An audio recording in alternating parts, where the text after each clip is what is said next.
दिवाळी आली की सगळ्यात आधी आठवण येते ते गोड तिखट फराळाची. म्हणून आज मी घेऊन आले अशा काही जबरदस्त टिप्स जे तुमचं दिवाळी फराळ बनवणं करतील सोपं, झटपट आणि तणावमुक्त. चला तर मग सुरुवात करूया आजच्या व्हिडिओला.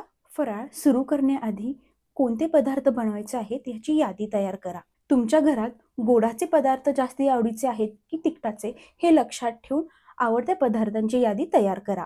हे डिसाईड करून झालं की गोडाचे पदार्थ किती करायचे आणि तिखटाचे पदार्थ किती करायचे याची सेपरेट यादी तयार ठेवा. साहित्य किती लागेल, काय आधी बनवायचं, काय शेवटी बनवायचं हेही ठरवलं तर शेवटी गोंधळ होत नाही. कोणत्या दिवशी कोणता पदार्थ बनवायचा, पदार्थ बनवायला वेळ लागतो की ते झटपट होतात, ह्याप्रमाणे सगळ्याची तयारी वेगवेगळ्या दिवसात विभागून ठेवा. साहित्य आधी तयार ठेवा. Prep your ingredients. दिवस आधीच बेसन भाजून ठेवा, सुकामेवा चिरून ठेवा, चकलीच्या भाजणीचं पीठ दळून आणा, अनारशाचं पीठ तयार करून ठेवा. ही जी अशी छोटी छोटी कामे आहेत ती आधीच केल्यामुळे शेवटी घाई होत नाही आणि फराळ झटपट तयार होतं. ह्यामुळे फराळ करताना वेळ वाचतो, लागेल तसं घेता येतं आणि कामे पटापट होतात. हे सगळं साहित्य लेबल करून एअरटाईट डब्यांमध्ये ठेवायचं म्हणजे शोधाशोध नको. शक्य असेल तर 2 कामं एकत्र करा, मल्टीटास्किंग. जसं की शेव, चकली, शंकरपाळे हे तळताना दुसरीकडे चिवडाही भाजता येतो. असं केल्याने वेळ अर्धा लागतो. फक्त लक्षात ठेवा की दोन्ही कामं योग्य आचेवर चालली पाहिजेत.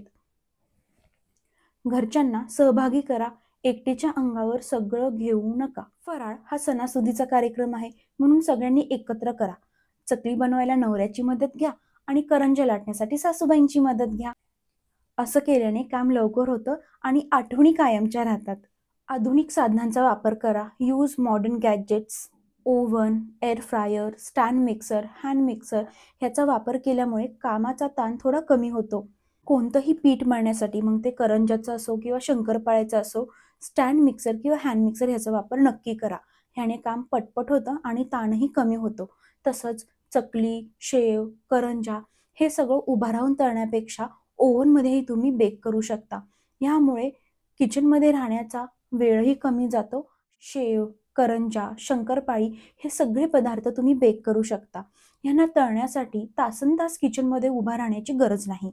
काम सोपं आणि पदार्थ हेल्दी आणि टेस्टी बनत असेल तर आधुनिक साधनांचा वापर अवश्य करा. तयार मसाले आणि मिश्रण ठेवा. Make spices ready. चिवड्यासाठी हिंग, तिखट, मीठ यांचं मिश्रण, शेवेसाठी लागणारा मसाला, लाडूसाठी जायफळ, वेलचीची पूड हे सगळं आधीच तयार करून ठेवलं की नंतरून फक्त मिक्स अँड कुक. योग्य साठवण म्हणजेच प्रॉपर स्टोरेज. फराळ पूर्ण थंड झाल्यावरच डब्यामध्ये भरून ठेवा. फराळ ठेवण्यासाठी लागणारे डबे आधीच घासून पुसून ठेवा. एअरटाईटचे किंवा स्टीलचे घट्ट झाकण असणारे डबे वापरा. शक्यतो प्लास्टिकच्या डब्यांचा वापर टाळा. प्रेम आणि संयम ठेवा. Cook with love. फराळ म्हणजे फक्त पदार्थच नव्हे, ते आपल्या घरच्या संस्कृतीचा एक भाग आहेत. हसत, गात, गप्पा मारत सगळ्यांनी एकत्र येऊन दिवाळीचा फराळ करणं ह्यातच खरी मजा आणि गंमत आहे. तर मित्रांनो, ह्या टिप्स वापरा आणि ह्या वर्षीचं तुमचं दिवाळीचं फराळ बनवा सोपं, झटपट आणि स्वादिष्ट.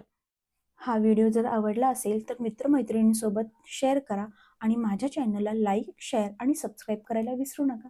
भेटूया पुढच्या भागामध्ये. तोपर्यंत बाय.